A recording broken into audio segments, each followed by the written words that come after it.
I'm outside this morning and my youngest child's still asleep, so I thought this would be the perfect time to come out here and show off the garden a little bit, and both how productive it's being and what a hot mess it is. So right here in this bed, you see it is a hot mess.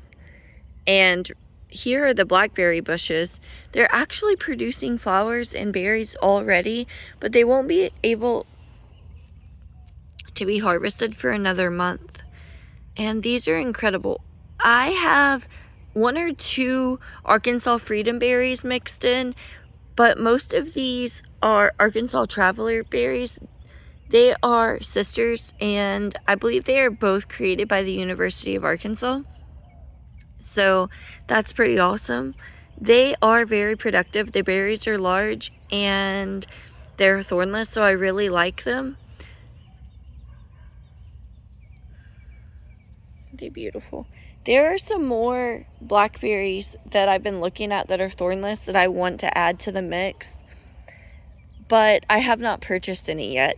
Right now we're still trying to set up the garden. There's a lot going on, and some of these garden beds I've been using for years, so I just continue to add to them. And all of this is blackberries. And what I've done in a lot of spots is turn the blackberry beds into beds for other vegetables so that I'm not wasting all the space underneath them. You can see. Now these are all my 8-year-old. He chose to grow blackberries, and honestly, it's been one of the best decisions. And they continue to renew themselves by popping up more berries like this one. And that makes it really awesome, so that if something happens to our canes, they just pop up different canes. They spread really fast. So that is something to look out for. Now, as far as all the weeds at the bottom of this, there used to be a bed right here, but I had to move it because we're putting a fence in, and you can see the mess that sort of will be the future fence. There's a post. No, it's not straight. I leaned it over last night messing with it. It's not even concreted in. It's just sitting there so that I could run the string line and figure out exactly where I need to dig posts out at. So yeah, the garden's always a mess because our kids play in it, and well, because I have a lot going on. So I'm a bit of a mess. You can see under here, it's just weeds taking over a lot of the blackberry areas.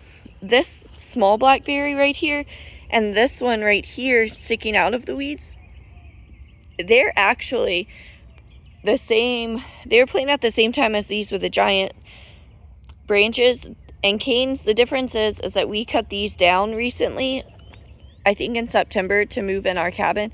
So these will shoot back up pretty quickly, but that's why these are already producing flowers. They're actually several years old. However, our plants started producing the first year that we had them. They grew really big during the summertime, and then by fall they were already rapidly producing. And then down here we have a turnip, which we've been harvesting the tops forever. And this is a turnip because that's all we grew last year, but it's so big it looks like a rutabaga. And it's supposed to be a purple globe top turnip, so it really needs to do what it's doing. Look, we have some caterpillars in here too. Nope, to get out of my garden. They're munching on the leaves. Look at this. Don't want to touch that because that looks like an asp. And while they can also be the teddy bear caterpillars that are not poisonous, I don't like playing which caterpillar is poisonous and which one isn't. That is not my favorite game. Check it out.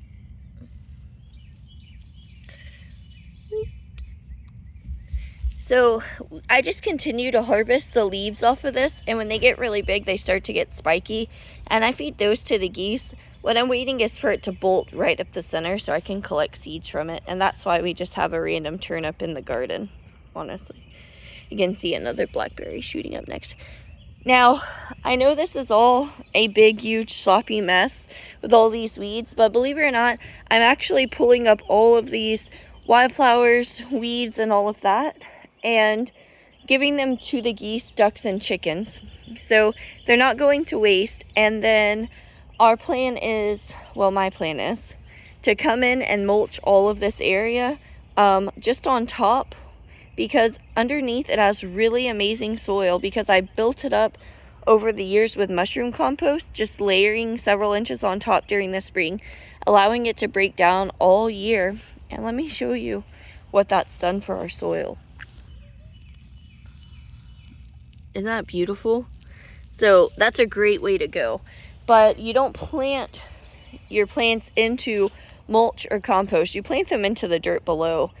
And because these beds are really healthy beds, they have great soil quality. You can see insect life. You can see different types of fungi taking over. I think it's amazing, and it really helps. So because of that, we're able to just mulch over it, and eventually those wood chips, mulch, compost will all break down and feed the soil. But the great thing is that I live in Southeast Texas, so really what it's also doing is protecting the plants from dehydrating really quickly, because the sun it's so hot here, it just soaks up all the water, it all evaporates, and then our plants are miserable. And here, same thing. You can see here I have these pathways in between areas. They're 4 foot wide, and we do that so that they're wheelchair accessible. Our youngest child is a wheelchair user, and so she uses this pathway a lot, and it'll fit all her equipment, from a stander, wheelchair, gate trainer, you name it, so she can have access to the garden. And then we have different levels of beds, so we can sit on the ground and do therapy and access this bed, or we have higher levels where you can roll up in your chair or sit in a different chair or stand underneath it and reach high to pick things. So that's something that really is important to us. Accessible garden spaces. Now, I have different areas in the back that are a little less accessible, but we will always have a space where all of our family members are able to come out and enjoy the garden. Okay, so let me kind of back up, because I know this is a bit of a mess. So you see this random trash can sitting here? It's actually, I pile in grass and weeds as I'm working in the garden, and I throw them into the coops for the geese, ducks, and chickens. So this is how I gather them. My mom had this old can sitting around, and I just took it and started using it for weeds. And you can see the difference down here. All of these weeds growing that I have not pulled out in grasses, versus just right down the bed where I've already laid down mulch. And there are a few weeds right here that need to come out, but it's nothing major. So it makes all the difference in the world mulching in my opinion, especially if you're in an area where you have a rapid water loss due to the heat. And you can see down here, look at this, I have a little lettuce plant hanging out here. I think this is one of the oak leaf lettuces. I actually had some random grass growing right next to it. Just pull those out. It's never perfect. There will always be weeds. We just try to suppress as much as possible and let our garden grow enough that the vegetables kind of smother out the weeds. And then there's another lettuce plant right down there, really small. Also looks like an oak leaf lettuce. Now, all of these ones that are bolting are Cimarron lettuce plants. They've been growing for quite a while, and we've been harvesting from them. The reason that they look so naked is we just harvested a big bowl from all of these yesterday, especially with them starting to bolt, which means they're preparing to go to seed. They get really milky, and it's not so pleasant. You can see the difference between the lettuce that's just still producing down here, and this will produce a head, but we like to just harvest the outside leaves because we are a big family. It would take forever to wait for a lettuce head to produce just to harvest it once, where we can get a continual harvest by pulling off the leaves. And that prevents slugs and all the nasty critters from feasting on the older leaves. We just kind of take them off so new ones can grow. That's the best way to go, in my opinion. So you can see how those are kind of low to the ground versus this one that's starting to bolt, and then this one that's extremely tall. And all these leaves up top are still edible. There's no seed pod coming out of it yet. It will shoot out right here in the center. It'll come up several feet, and then it'll produce little puffballs on top, and those little puffballs are connected to lettuce seeds, and they will just catch the wind like a dandelion if you don't come out and harvest them. But this Cimarron heirloom lettuce has got to be one of my favorites. When it gets colder, it gets more red, so it varies. It can be very red, very green. It can be a combination of the two. It is just one of the most beautiful lettuces, and it is such a sturdy lettuce. It has great leaves. They're kind of waxy though, but they still have that good tender flavor like the buttercrisp lettuce. The problem I have with buttercrisp lettuce is that I like to wash my lettuce or rinse it off, because before I lay down mulch, there's just a lot of dirt splashing onto it, and it's a hot mess. So buttercrisp lettuce doesn't store well. It's not easy to use in wraps. It's just a very tender lettuce, and that's why I really like this heirloom Cimarron, because I can wash it, I can use it. The leaves get really big, and you can actually put, these leaves are actually not even close to the biggest they get, and you can put whatever you want. I like making chicken salad and rolling it up into these leaves, which is really nice, because I'm one of those people that if I don't have some kind of ready-made food, I'm gonna end up going to buy something fast food, end up in the grocery store. And I don't know about any of you, but when I end up in the grocery store, I end up buying way more than I intend. I just cannot be trusted in a store. End of story. And also, I don't really like leaving my house that much unless I have to. There are some things I like to do, but I do spend a lot of time at home. And okay, so here are, you can see all this grass. This will get pulled out and put in the trash can. However, there are some other things I kind of need to deal with, because look at this. This is poison ivy growing by the blackberry bushes. So I actually have to get some long sleeves on and come in and pull this out, because I'm very allergic to it. It is not pretty. I actually have some scars in some areas on my arms, the lines, where I got a really bad rash from some trees that they were actually oleanders that had poison ivy covered in them, and I didn't realize, and I tried to clear some of the brush out, and it was awful. I ended up having really bad scarring permanently from it. So no thank you to pulling that out without gloves and long sleeves on. And all this growing above all these plants below, they're just blackberries. So these beds were made 4 foot wide. That way I can reach 2 foot over each side. Although, I'm going to be honest, the fence is not even. And in between, I've planted all of these plants because I thought it was a waste of space to just have the blackberries, when I could grow plants like lettuce that really need shielded from the heat. And I think last year we grew squash right here. So you'll probably see me just plug in some random plants throughout. The only thing that I don't really tend to plug in, even though the soil would be lovely for this, is tomatoes.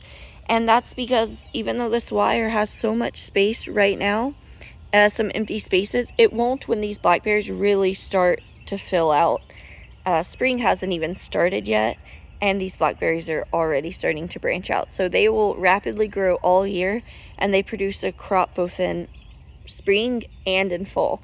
And they'll just continuously produce a small amount of berries, and then when the weather is perfect, they'll just produce a whole bunch. So that's why we have to kind of be careful about what we do plug into the garden and what we don't. And by the end of today, because my mom actually went to get an attachment for the lawnmower so I can move mulch more easily and not have to use a wheelbarrow because it's exhausting, this will be filled in. This grass will get pulled out. That nasty poison ivy will get pulled out, and then this will be all mulched in, and I'll decide what plants to plug in down here. Probably some more lettuce, because you can see starting right here, this is just mulch. So I'll dig down below the mulch and plug in some plants that I have ready, and that kind of fills in this area. Now I could very well plug in more lettuce in here. You can see I did a row, then offset it each time they kind of staggered, so they're diagonally planted. But the reason I plant it like that is because the lettuce will fill out really, really big, and you'll realize you don't have enough room to grow them. One time I sprinkled lettuce plants, I think it was the first year I grew here. I sprinkled a bunch of lettuce seeds down, and then I saw I had a ton of lettuce, and so I harvested all the lettuce, and when I was doing it, I realized that these weren't huge lettuce plants. They were just a ton of tiny plants planted really close together. So that's when I decided to space my lettuce just a little bit further apart than I used to do, and that's why. Sometimes you can benefit by planting things close together, and sometimes it's just a complete waste of space. And it just takes knowledge and discernment and really learning what works and what doesn't. In here, and all this grass, I'm not messing with because that's a giant ant pile. And I feel really weird about using arsenic-based ant powders in my garden. And people will say, use cinnamon, use this, use garlic, use all these natural remedies. In my opinion, they do not work. I've never had success with that. So I just don't mess with the ants. Yeah, nope. And fire ants are nasty here in Texas. So eventually they'll disappear. They'll go off to a different area when we get a good rainstorm. But I just leave them be. You can see things have grown up around it. I'm not about to mess with that. And then here beside it, another blackberry plant has popped up right here. So that'll grow super tall, and you can see where it's at down below it.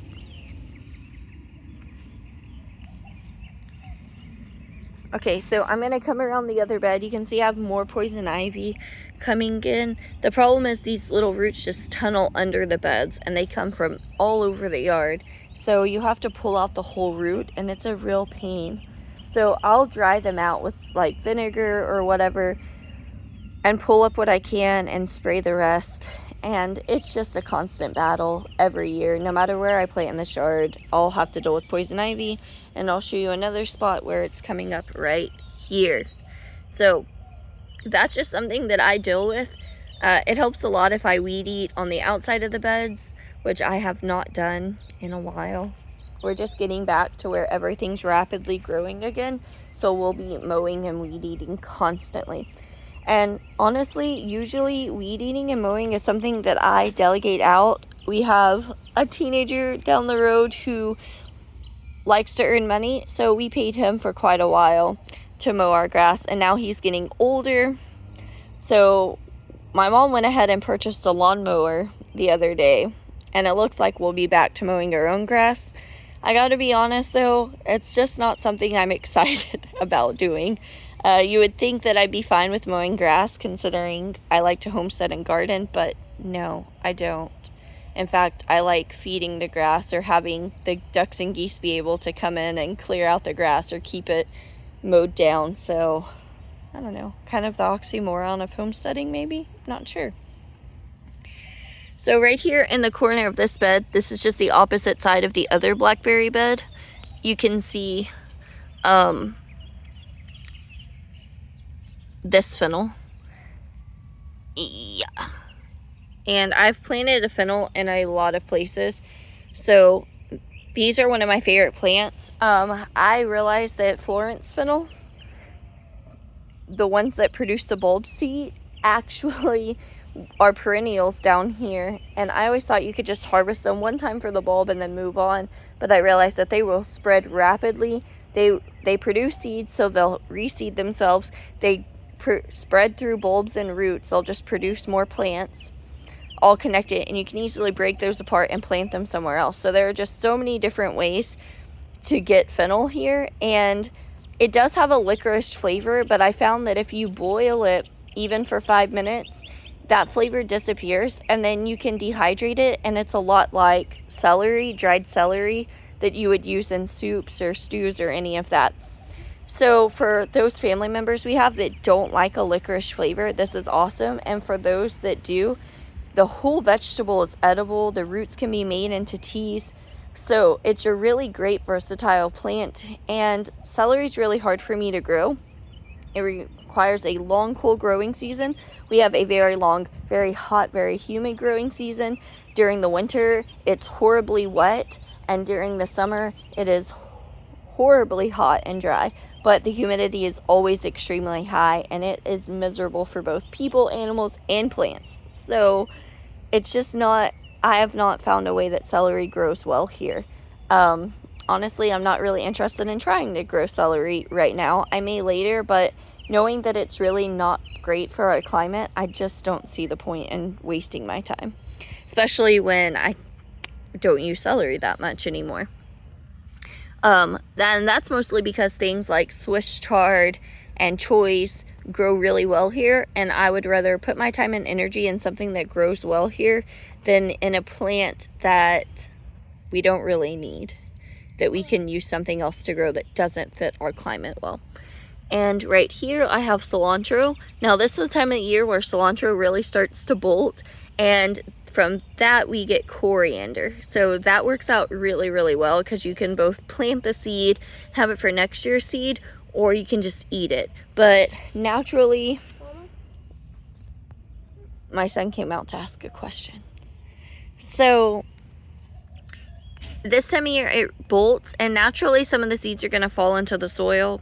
But here's a good example of my cilantro bolting and the flowers that it produces. So it looks totally different. It goes from this nice leafy plant that you probably see in grocery stores, and the plants get kind of fernish and they just shoot up really tall and produce these flowers. Now, bolting cilantro will easily get 2 feet tall. It just gets massive and really fans out and then starts dropping seeds. So seeds will fall in this bed, and we'll probably never have to plant cilantro or fennel here again. They're just 2 of the plants that can fill an entire garden, an entire yard. And in fact, these plants are transplants that I found randomly, both in the front yard and in the area where I rotate the ducks and geese from every year. Last year I had threw some out and a whole bunch of plants grew. So I picked those plants and transplanted them into different garden beds, which I love doing. I love volunteers, and I love transplanting them into new spaces so that they can grow. Because I know that if a plant's going to take the time and energy to grow all by itself, that it's probably a lot more hardy, and it probably has the genetics to grow well in our area that store-bought transplants may not have, or that plants I start from seed from another company may not have. So I like tried and true. So once again, here is the cilantro before it's bolted, and it's really small because I cut them down to harvest them every week. And then here's it bolting. And then under here is a little yellow Swiss chard. It's so tiny. I don't know what it is about the yellow chards. I have a horrible time getting them to grow as big and vibrant and robust as the red chards, or even the giant white ones. So if you have yellow Swiss chard and you have some kind of crazy good success with it, let me know, because I have not found it. It is the sweetest variety. It is so pretty, and it looks so cool against everything else in the garden, especially against the different red and orange chard, but it just doesn't grow as well in my opinion. And you can see these do get some damage and have issues. I still eat these. I don't care. I'm not looking for a grocery store aesthetic. I'm looking for food that I can feed my family with, that tastes good enough and is accessible enough that we can all get out here and enjoy it, and also that I won't say, hey, let's just order Pizza Hut, which, by the way, my brother has decided to do for lunch today. So we still do both. You know, I do prefer to eat better where it's accessible, but I also am realistic, and there are things that we do like to do, or that certain family members enjoy, and we don't fully restrict those things, to be honest. But I still try to think about what we're eating for the majority of the time, just because I have some serious health issues, and some of them are related to my diet. And that's a very real concern and fear for me, especially having a child that is dependent on me for care and to help with therapy. I just really have to watch what I eat and take care of her. And so I'm kind of on a bit of a health journey because of that. Look at this. That's one of the larger chards. I want to say it's like Ford hook or something. I can't remember. I always pronounce it wrong, but there it is, the giant white chard. And all these look funny because we've actually been picking from them. Now, when the leaves get like this and they look yucky, I don't eat those, but I do feed them to the ducks and geese. So I'll just throw stuff in the walkway and come back with a 5-gallon bucket later. You can see the roots don't always come out with the grasses. They have some pretty gnarly roots, so I just do the best I can to manage them. But I will say overall, this still is a lot better than this down here that hasn't been mulched. So it's a pretty good comparison. And then in here we just have all the red chards. Now, I don't grow rhubarb, and there's a couple of reasons. I live in zone 9A, but it gets so horribly hot. And so it's not the best place for rhubarb. But also, one of the big things is that we grow a lot of this chard. And chard, you can eat the entire stem, leaves, and everything. And that's what my kids are these beautiful red rhubarb chards. And they're all edible. Now, rhubarb, not so much. The stalks are edible, but the leaves are not. And so I don't want my kids coming out here eating a large quantity of a plant that's not good for them, and that is poisonous, and thinking that it's safe because they've grown chard for so long. So I am not risking rhubarb until I can find a good spot for it and make sure my kids are old enough to really be educated on why you can't eat certain plants and parts of the plants. And then here is a bunch more fennel. You can see where I took baby plants that had come from other plants that seeded, and I just plugged them into the garden, and that's where all these little tiny fennel plants have come in. They're just transplants from other areas of my garden. So my mama fennel plant had been producing for over 3 years, and every season. So there were hundreds of fennel plants. I put gallons and gallons in the freezer. I powdered a lot of the ferns and made a huge amount of tea. So we just have a lot of ways to use fennel, and that's why I love it so much. But you can see the difference between where we lay down wood chips and where I haven't got to pulling out grass and laying down wood chips, and the difference between how much grass is over here and how much grass is in this area. So even if grass still pops up, it makes a huge difference. And then look at all that fennel. It's just so much fennel. These fennel don't care about grass. I heard, when I first started growing fennel, I heard that it will kill every other plant around it because it leaches chemicals in the soil. And while it might change the chemical composition of the soil, look at all the stuff I'm growing around it. It does not kill anything. It grows well with everything. I've had so many different flowers and plants, roses, sunflowers, black-eyed Susans, carrots, you name it. It's grown with these fennel. Chocolate mint. They are actually a really amazing companion plant, and they just get huge. They produce amazing bulbs, amazing branches like this that can get really big. These beautiful ferns, great roots. I love fennel, and I love the fact that for people who don't like that anisey licorice flavor, it can be boiled out of it and preserved differently. So I know that some people might think my obsession is crazy, but fennel is and will always be like one of my number one plants to grow in the garden. I think my top ones are definitely chard, fennel, turnips, and blackberries, because they just grow so well here. And the cool thing about blackberries, fennel, and turnips is that they can power through our gumbo clay soil, and they just don't care because they all have a taproot. So that's really awesome. I don't know if the blackberries have taproots, but yeah, they love the soil. I just amend it with some microlife, add compost to the top or wood chips every year, and they go crazy. So I'm not worried about that. And then here you can see all of this chard. It is a lot that we plugged in. We did a little video where we bought 2 containers of Swiss chard from HEB. That's our local grocery store. And they total had about 20 plants in 2 containers. I think I paid $8 something for both.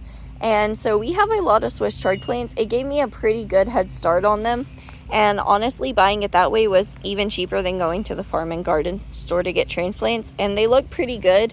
They may look small, and that's because when the Swiss chard gets tall enough, the leaves get really big. I'll pick the biggest leaves first, kind of like we do the lettuce.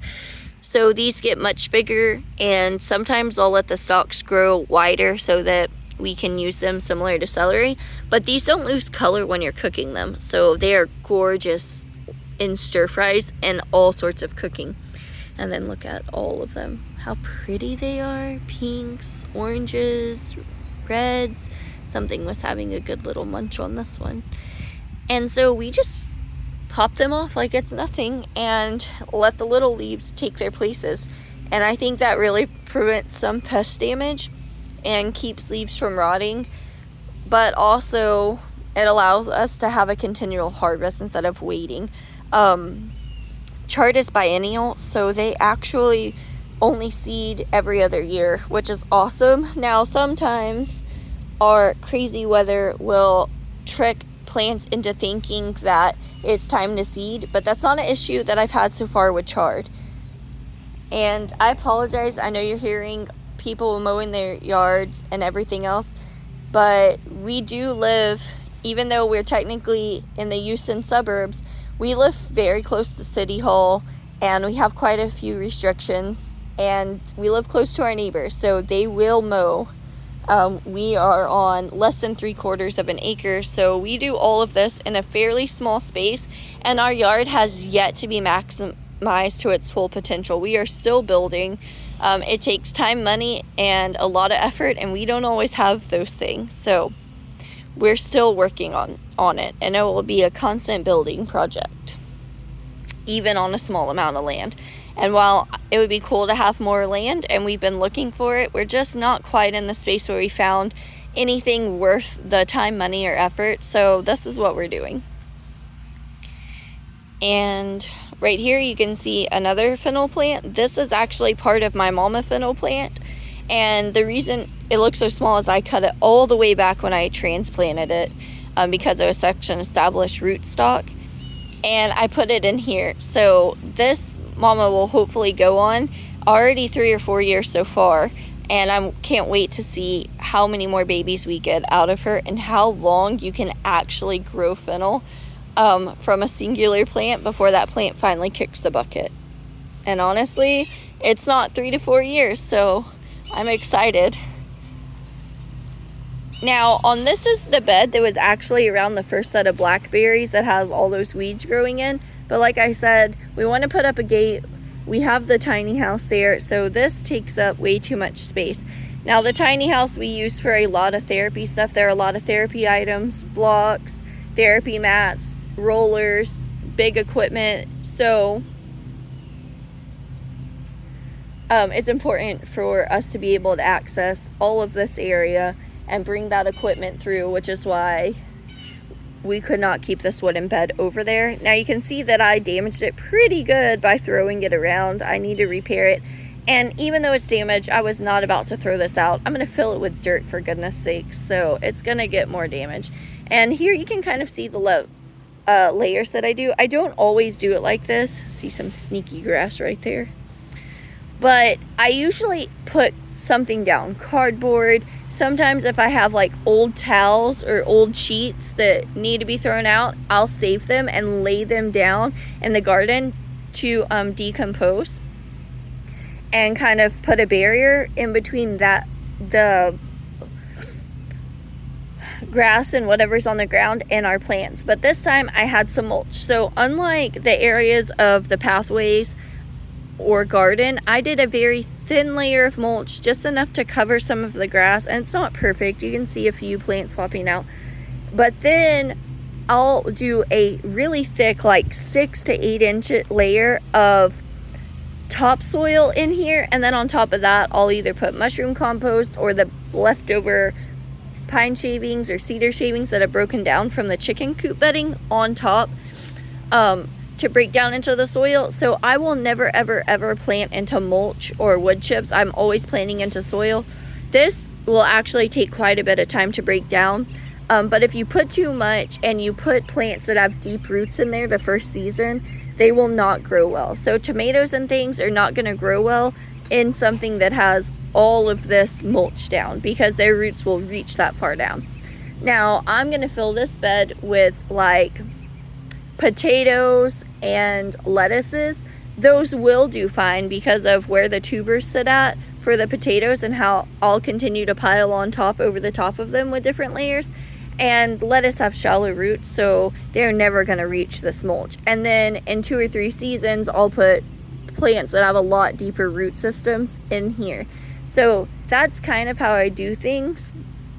If I'm going to plant a tomato in a shallow bed, I will use a determinate tomato, because there are some, like the Christmas fern tomatoes, that only get to be 24 inches tall, and they're determinate. So that's really great for this area before it gets too hot. And you also don't have to worry about having a deeper root space. I am not that great at growing tomatoes. San Marzano and some determinate tomatoes also are the only tomatoes I've really successfully grown, to be honest. I always get fruit, but I struggle.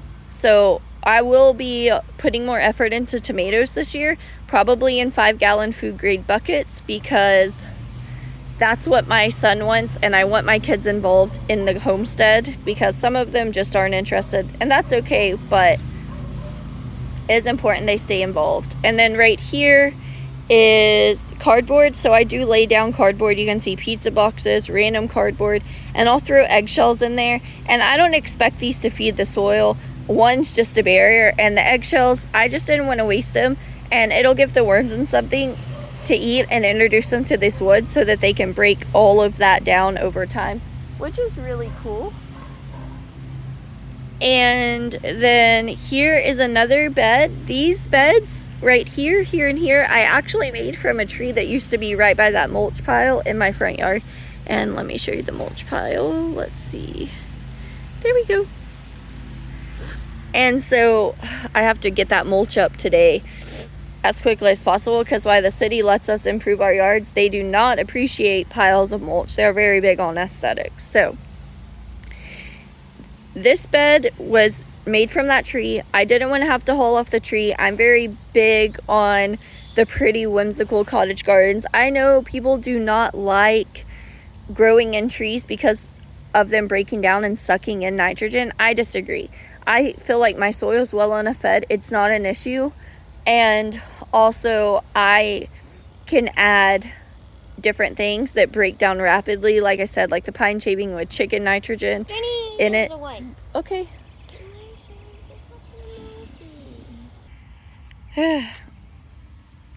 So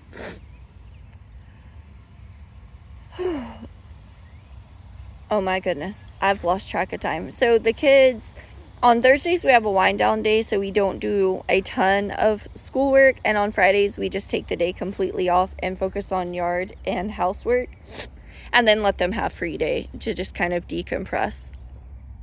So that's kind of what's going on here. They're wanting to play their games, and they're going to come out and ask me every 5 minutes about what they want to do or something, and that's okay. I mean, we communicate with our kids.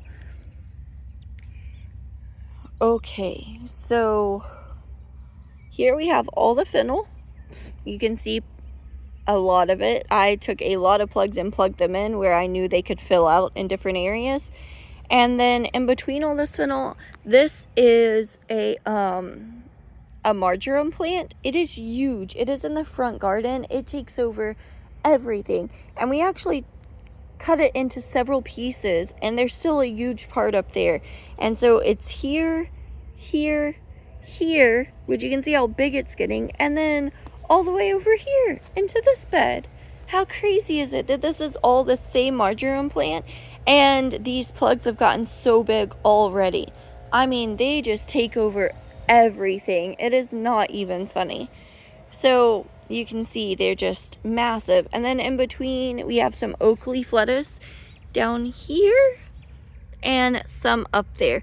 Now my sister found an old pack of seeds and she just seeded the whole pack, and as they popped up, the oak leaf I've decided to keep in this bed, but the other ones I transplanted to the lettuce that you saw at the beginning of this video. So I'll just pull lettuce up and transplant them other places. And some of the lettuce I actually found in my front yard that volunteered from seed from last year.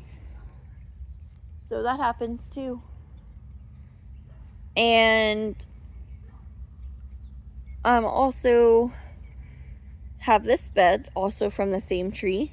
So what happened was that the tree, every year we'd have to cut down a huge part of it. It was just one of those trees that had like 5 or 6 trunks, and one trunk would die off or get diseased. And over time we just finally got down where we only had 2 or 3 trunks left and just cut down the rest of it and formed it into these 2 garden beds, which is really awesome to be able to reuse that tree that was here for so long. And right here is lemon thyme, so you can see what it looks like. It's pretty nice plant. It's a very short shrubby plant. We've had this for going on 3 years now, and it doesn't get very big. It does spread just a little bit, but nothing too crazy. Just a nice little woody plant, and when it starts to flower and change, it looks like this. So it's absolutely beautiful. And I think I may have said lemon thyme. This is actually my German thyme plant. The lemon thyme is just a little bitty plant. Whew, look at me dropping my phone while recording. And look at it. This is the lemon thyme. You can see it's more yellow, and it's actually much smaller. So that'll grow up to be nice like the German thyme, but it's still a little bitty plant, and it is the best smelling herb. It has that perfect citrusy smell, but also it's woodsy.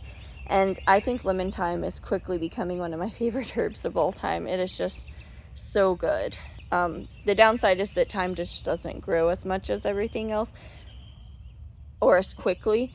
And you have to be careful that it doesn't get taken over. So that's really good for rock gardens or anything of that nature. Then right in here, I have giant mustards, which they don't look so giant. I think their full name is giant red Japanese mustards. They look really small, and that's because we actually came out yesterday and harvested a giant bowl from them. All these big leaves they had that were like 2 feet long, and we plucked them all off and took them in the house to cook. And then in between we have some onions. These are ones from the seeds we planted last year that never popped up. And now randomly they have popped up in several places. So some of them will harvest. Most of them I'll probably save the best bulbs and let them go to seed. Onions are biennials, so I'm not sure if they'll seed this year or next year. But because we've had a false spring and it's gone from hot to cold, they may actually go to seed this year. And then in between those plants we have cilantro here, cilantro there, cilantro. These are all plugs that I found back in the duck coop area. And same thing, when I transplant cilantro, they get the leaves just get really droopy and yucky. So I always cut them down to right above the roots, so there's just a little bit of stem above ground, and then plant them in. So they're just now starting to come back, and you can see they're all fairly healthy and doing well. And even if I can't harvest the leaves for this cilantro, I'm going to get a ton of seed, which is amazing for me. And circling back around, we have, this is a blackberry plant right here, and this is also the Arkansas Traveler, so it's kind of plugged in. Now you notice that these plants have mulch, but one thing you're going to notice around all my plants is that there's a huge indentation here in the mulch where they are able to just pop up, the plants are, and the mulch isn't right up against the stem. Because as the mulch breaks down, I don't want it to burn it, but also some of this mulch was applied yesterday, like the ones out here in the walkway. And the big thing is that this mulch is still hot. Like in some areas on the outside it's cool, but when you get towards the center of the mulch, it feels like a warm bath because it's cooking itself. And it can easily reach up to 140 degrees. So you really need to be careful by letting that cool and watering get in well when you put in the yard. Now in the pathways, I don't care. It can cook all that grass for the season so it doesn't pop up. But you can see in between like all this grass growing versus where it's all mulched in. Look, here's a different viewpoint so you can see they're pretty close together, but they're always about 4 feet apart. So that does look a little silly. There are some extra spaces that we could probably plug in some plants and things right in here, but at the end of the day, what's most important is that every member of the family can come out here. And honestly, this little area right here is so good for therapy. And by therapy, I mean physical therapy and occupational therapy. So that's a lot of times what we use it for. And how cool is it to get to do those things in the garden? It makes it a little more enjoyable to have beautiful scenery or something funny and pretty to look at. And you also might be surprised to learn all the different things like cutting grass with scissors, picking flowers, harvesting plants. Just sitting a certain way can be used as therapy, because we take for granted, I think, as able-bodied people, all of the different things that we do that build our muscle strength every single day. So what you think of something more complex for therapy, it's actually something really simple, like harvesting the plants or sitting a certain way and looking at them, playing with the flowers, that we can use as therapy to build muscle strength and balance. And it's really cool, honestly. It also makes me really grateful for the different things that I'm able to do that I didn't have to work as hard as somebody else did for. So that's definitely something to think about. If you have family or for yourself, whether it's aging, I mean, things can happen anytime. Accidents happen, you can age. I mean, life is so unpredictable. So I think that everyone benefits from an accessible garden. Because even if right now you can work in really close road gardens, that may not always be the case. And unfortunately, with my own health issues, I'm starting to discover that higher bed gardening may be where I'm headed, because I get really dizzy when I bend over too much due to my heart condition. So anyways, after I'm done with my little spill, because accessibility is crazy important to me, here is a fig plant. I have no idea what type of fig plant this is. I got it from my husband's coworker. So shout out to Juan. I don't know if you'll ever see this, but I love this fig plant. It has been through the ringer with the seasons, and it is coming back strong. You can also take these leaves and make them into teas, which I just found out about. And I'll be doing that this year for sure. So I'll probably make a little video on how I do it at some point in time. But I thought that was pretty incredible that you can get fruit from it. You can use the leaves as tea. And also, figs are just so easy to propagate and create more plants. So once this fig plant gets pretty good size, I'll start propagating from it. And then here is another blackberry. It looks terrible right now. But I promise it is going to be beautiful once it gets done growing. And here it is right here, same thing. There's a lot of dirt around it, and the mold just pushed away from it so that it's not directly on the plant. And here is a third blackberry. This one popped out all by itself, and I just picked it up and moved it. So that's something to consider. I also want to urge you, there are certain plants that you need to pay attention to who they're from and what the, I don't even know the proper word right now. I can't think, but really what you're allowed to do with a plant, okay? Because some plants are patented, they're protected by law. And so I was looking at Gurney's at some amazing grapevines that produce really well. But I noticed that if it propagates, you have to cut down like anything that pops up from it. You have to mow over. You're not allowed to propagate it by any means. There's a patent that protects against it. And so I was like, yeah, nope, not in my garden. Because when I have wild muscadines or something like that, I can propagate those. They've been growing on this property for 30 plus years before I moved here. So that's something to consider, especially if you're like me and you really like to propagate your plants. What are you allowed to propagate and what has patents against propagating? And if that's not something you care about, then that's awesome. But for me, it's definitely something I care about, because I am not trying to get in trouble by propagating something and then teaching other people to propagate it. That's nasty business. So, and then here are all pieces and cuttings of that German thyme plant.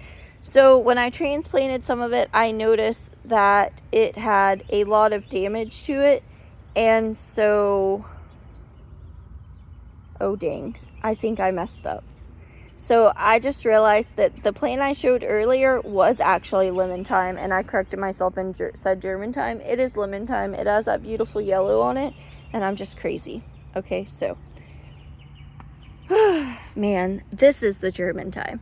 And when I transplanted it, the original plant had like almost looked like the same vine borers that bore through squash plants in the wood, and I just could not save it. So I got the healthiest clippings and I planted them. They were all about this size, and you can see some more popping up here, and they will just continue to spread. But same thing, it's a shrubby wooden plant, and because I was concerned about it being taken over by grass and everything, I put it in this container, and it has this cute little sign with it that I've had forever, and it's right up against this tiller.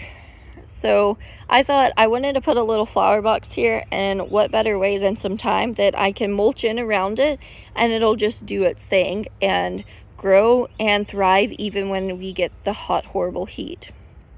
Now, I've said this before, but we don't till. It's too much effort, and in gumbo clay, it's a nightmare because you have to have the perfect soil consistency. It has to be just dry enough and just wet enough to till without clumping together.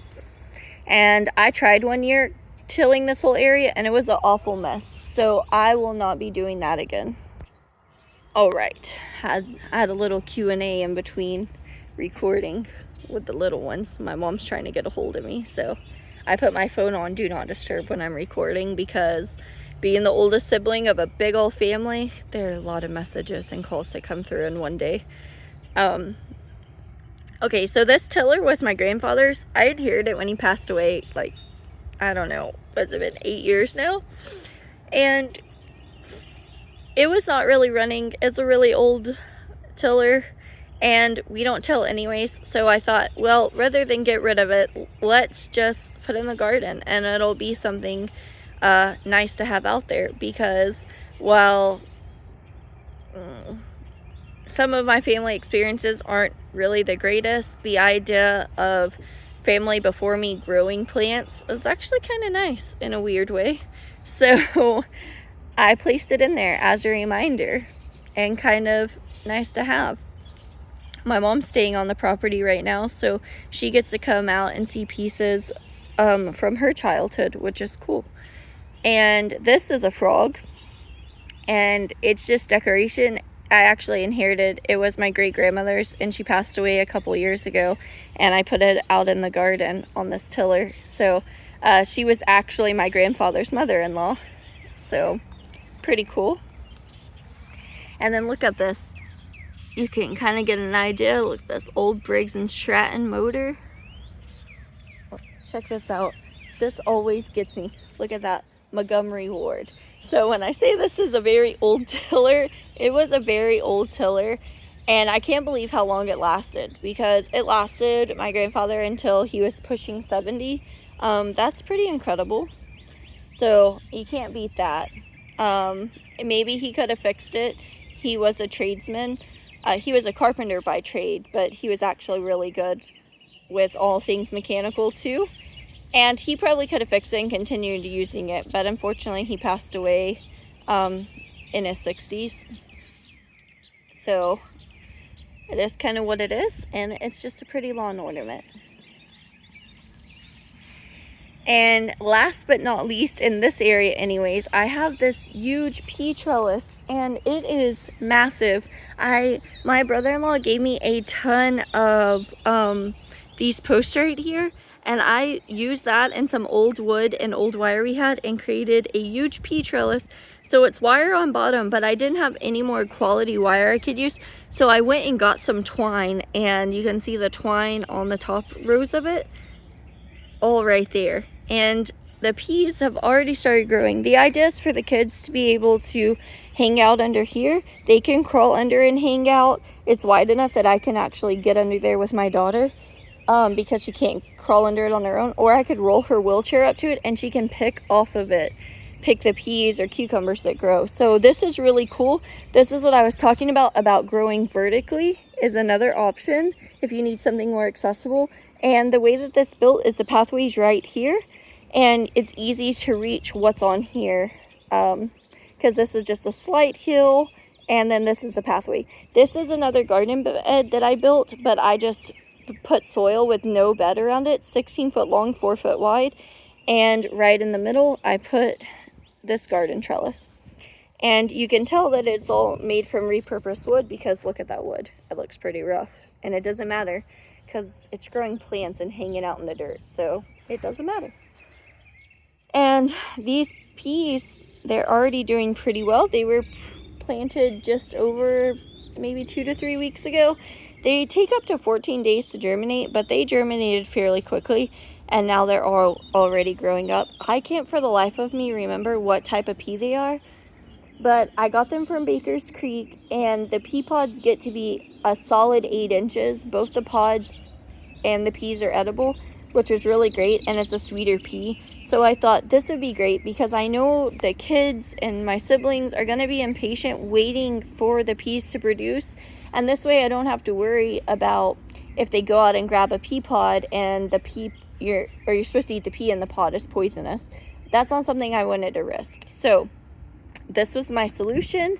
You can see there are a ton of peas everywhere. I just calculated it out and ended up saying, okay, this is 16 feet long, 16 times 12 divided by how many ever inches the peas were supposed to go apart, and that's how I figured out how many packets of seeds I needed, which I ended up buying 2 packets of seeds, but I didn't use the full 2 packets. So this is kind of what we have. You can see the peas growing up it. The idea is that the peas will grow all the way up on the backside and then down the other side, but we could also grow melons, cucumbers, or green beans, so that would be really awesome. And I'm pretty excited. This is a new addition to the garden, so we've never had this in the before. And then also we have the garden shed over here, which I can't get a good angle to show it without showing all of the neighbors' cars and property and license plates, and I try not to when I can help it.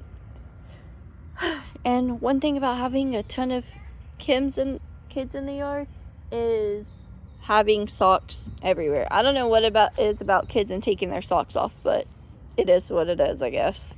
So this I'm showing you is, I'm standing right behind the garden shed, and this will give you a good idea of exactly how much space we have left in our garden. There's a lot, and this is just a fraction of the garden because where I'm standing there's a whole nother piece, but my husband has one of his trucks parked there, so we could actually expand quite a bit on this small property, and so that's pretty awesome. And what I'm going to do is right here, you can see the edge of the garden shed. I'm just going to, and the line, and that's so that I can make sure that everything lines up well and dig the post holes and put a little gardening fence around this part of the garden. And then when I'm ready to expand, I can expand outside the garden. So that's going to be a lot of fun. I feel like this year we're finally in a place financially and just overall emotionally that we can really expand the garden. It's been hard in previous years because we had family members, including myself, that deal with health issues, that were constantly in and out of the hospital with some fairly serious conditions, and so sometimes you really have to take a step back and stop building, but that's no longer the case right now. So while everyone's feeling okay, I finally get to expand the garden a bit, and I'm pretty excited for that. And I just have one more thing to show, and then I'm gonna get off of here, because I'm just gonna walk back here while recording and talking. I also have a lot of plants in the front garden, but I've been kind of moving them over here. So one thing that I don't show a lot of, because I don't really like being out in the open recording, because it's hard with us being close to our neighbors to not record everything. And look at this, a little pool for the kids. We'll rinse this out and put in the garden. They can play and water the plants. We'll probably use salt water or something and not chlorinated water. and then they can play out here. In the pool while I'm gardening, we can all be right there next to each other, so that'll be awesome. And also, how cool is it to be able to hang out in the garden and play? So I don't like recording in the front yard. So one thing that you won't see is that we actually have a lot of apple trees up front. I think there are 3 right there. There's a peach tree and another apple tree. They're just now starting to really set flowers. So hopefully we'll get some fruit this year.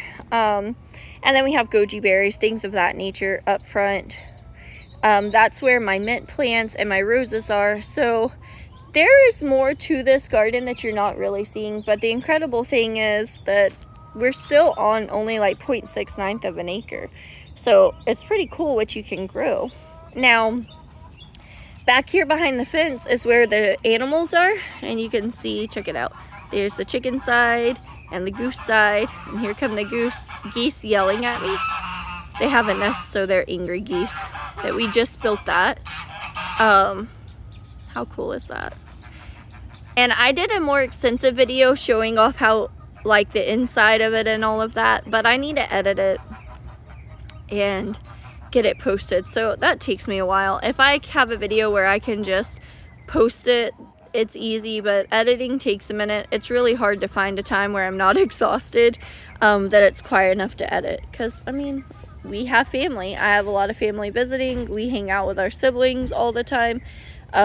So it just kind of, I know I say it is what it is a lot, and that's my favorite saying, because honestly, that's how I view a lot of things. If not, I just get really worked up and think myself into a panic out of nowhere, and that's not any fun, is it?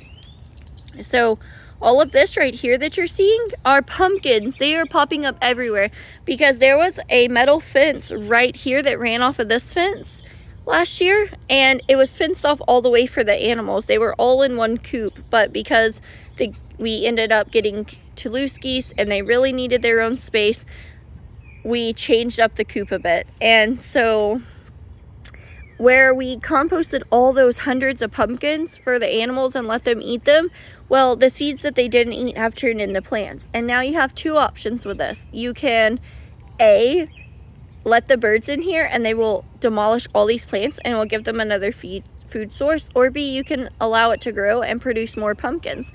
The plan was, since all of the birds came back here eating and composting, this area is really fertile. I was just going to get a broad fork or even plant something with really hardy roots like turnips or okra into the soil and just let it take off. But these pumpkins actually popped up all by themselves. So I'm going to redirect the vines more outward this way and just let them take over. And then on the other side, I'm thinking that I'm going to plant some watermelons because that's what the kids have requested for us to do. And honestly, watermelon can get pricey for a fruit that grows so easily in Texas. So I'm going to try my best to perfect the art of growing melons and get a lot of fruit, because I don't know about you guys, but my favorite thing on a hot day is actually warm, sun-warmed fruit from the garden. And for other members of the family, it's ice-cold melon. So it works all the way around. And that's my plan for this space. Now, eventually this will kind of be fenced in, just because this area all right here is a huge area in our backyard, and it tends to hold a lot of water when we get rainstorms. So the plan is to add another part of it that goes all the way down and back over that way, and we can kind of let the animals into different sections, and when they eat too much grass and it kind of turns like this where you see it's bare soil, then we'll move them into other areas that have a lot of weeds and soil and let them clear that. And then during that time we'll either grow in this area or the grass will take back over, and right now we're growing in this area. And then at the end of the season, once we harvest what we need, we just let the animals back in here, and they'll just, all this will be green at that point. They'll eat all of that, and then we'll rotate them back into another area. So it's like basically rotational grazing on a really, really tiny scale.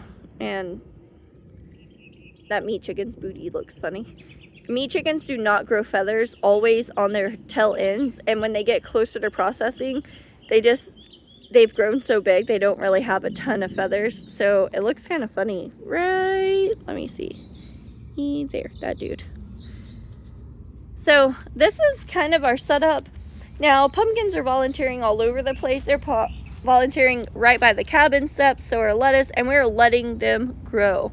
So this area of the yard is a little more wild. It has random stuff laying around in it. You see random kennels, random wire on the ground. That's because we're still building out here. This has been an active project this weekend. You kind of see the 2 new doors, access doors of the really nice light wood. You can also see that I still have not turned off the lights that I turn on every night so I can see around the coop. So I need to turn off those because I actually have my husband wired up lights, you can see right there, so that I can see over here at night if I want to garden at night or come check on the animals, which I do a lot of nighttime gardening. And that's just because with having lupus, the heat just completely drains you. It is awful. The sun actually makes my skin look like I'm covered in some nasty fish scales. And honestly, after I had the heat stroke and the cardiac event last summer, I'm just not good at being out in the heat, which is funny because I live in Southeast Texas, and also funny because I hate snow. I don't want to be in the snow. It's just weird. And so I just have to make do with the hand that I've been dealt, and this is how I do it, is gardening at night a lot of the time. So while I do work in the day, if you ever are around me when I'm working, I will spend a lot of time going inside. For every 20-30 minutes of work, I spend about an hour and a half cooling down again, which I really have to do for my own health. And I'm going to show you, I need to add more wood chips back here still, because you can see they're just making a muddy mess with the water because it's automatic water. But this is the last pumpkin left. We had hundreds of pumpkins last year that we used to feed our animals, and that started November 1st. And we have 1 pumpkin still in there that the animals haven't eaten. So it's crazy. It is March. So it is crazy how long this stuff lasts. All of our animals, and you can see more plants. These are more pumpkins popping up all in here. And honestly, depending on what type of pumpkin and squash it is, you can just pick these and transplant them. I know people say not to transplant squash and pumpkins, but honestly, I've had good success with transplanting them. If you transplant them kind of at the stage where the seed leaves are out and you water them in well. So keep that in mind. And that's it. I'm done. Hi, Gabe. Why do you hate me so much, man? Gabe will bite my shoes, and I'm now wearing pointy toe shoes that expose my feet instead of my tennis shoes. So I'm not getting close enough for this dude to bite me because he does have teeth. But I did want to show you guys. Right down in here, you can see some of the squash plants. And so some of the pumpkins that volunteer, we actually pull them up and feed them to the animals. So they feed the animals as pumpkins, and the seeds inside them feed them. They eat the flesh of the plant, and then they eat the plants that pop up from the seeds. So they really are like the fruit that just keeps on giving, and it's really awesome. So now that I've just ran around the whole yard showing all this stuff, I'm going to get inside and eat some breakfast and get everyone prepared for the day. Even though honestly it's going to be a lazy day. It's kind of been a lazy week. My mom had surgery last week, and we're all just kind of recovering from taking over all the roles of the parents. So I'm just gonna go eat and get everyone ready, and then we're all gonna head to the garden before it gets too hot and distribute that mulch all over the garden. So the next time you guys see my garden, it is going to look totally different. And because spring is almost here, things really start to take off. So I'm so excited to show you guys what can happen in a Southeast Texas garden in a short period of time. So thank you guys for hanging out with me, listening to my random tangents, and watching our beautiful garden grow and see how things change and prosper. And also, I really want to thank you guys because I appreciate the fact that I don't have to have this aesthetically pleasing garden, I don't mind showing the messy parts, and I really find it really cool that so many other people can relate to having kind of a wild homestead experience. So it may sound silly, but when you see so many pretty homesteads, it can get discouraging. And I do love a pretty homestead, but that's just not the reality of my homestead. So I appreciate you guys taking your time out of your day to kind of learn along with me.